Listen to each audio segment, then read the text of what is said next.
ஏன்? திருமணமான பின்பு குடும்பத்தினர் அனைவரும் எதிர்பார்ப்பது திருமணம் முடிந்த கையோடு ஒரு குழந்தை பிறக்குமா என்பதுதான்.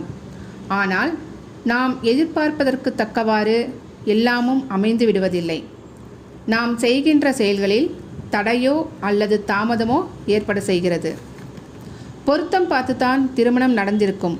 ஆனால் திருமணம் முடிந்து 2 அல்லது 3 ஆண்டுகளுக்கு மேலாகியும் கரு உண்டாவதில் சிக்கல் இருந்தால் தம்பதியரின் உடல் நலனில் குறைபாடு உள்ளதென கருத வேண்டும்.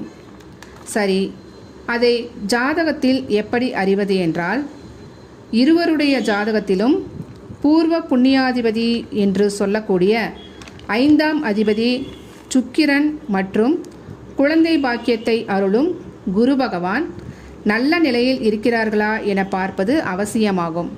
ஏனென்றால் சுக்கிரன் கெட்டிருந்தால், அதாவது சுக்கிரன் ராகு கேது மற்றும் பாதகாதிபதி தொடர்பு பெற்றிருந்தாலும், குரு பகவான் ராகு கேது மற்றும் மாரகாதிபதி பாதகாதிபதி தொடர்பில் இருந்தாலும் ஜாதக ரீதியாகவும் உடல் ரீதியாகவும் பிரச்சனைகள் ஏற்படும்.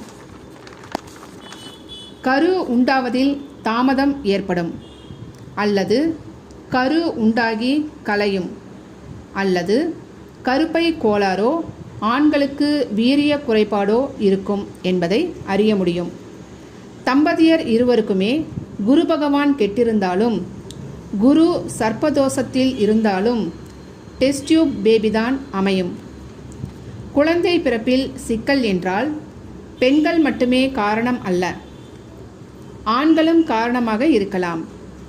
ஆணின் ஜாதகத்தில் 3ஆம் பாவத்தில் சனி கேது போன்ற பாவர்கள் கூடி செவ்வாய் நீசம் பெற்றிருந்தாலும், சுக்கிர பகவான் சூரியனுடன் மிக நெருங்கிய நிலையிலோ அல்லது 45 டிகிரி தள்ளியோ இருந்தாலும் ஆண் தன்னை பரிசோதித்து மருந்துகள் எடுத்துக்கொள்வது நல்லது.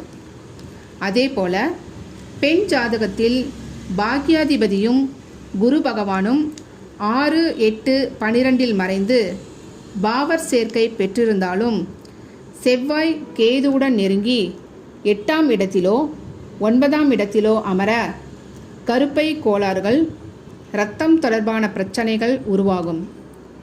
சுக்கிரன் ராகு மற்றும் கேது அல்லது பாதகாதிபதிகள் சேர்க்கை பெறுவதால் சினை முட்டைகள் உருவாவதில் சிக்கல்கள் ஏற்படும்.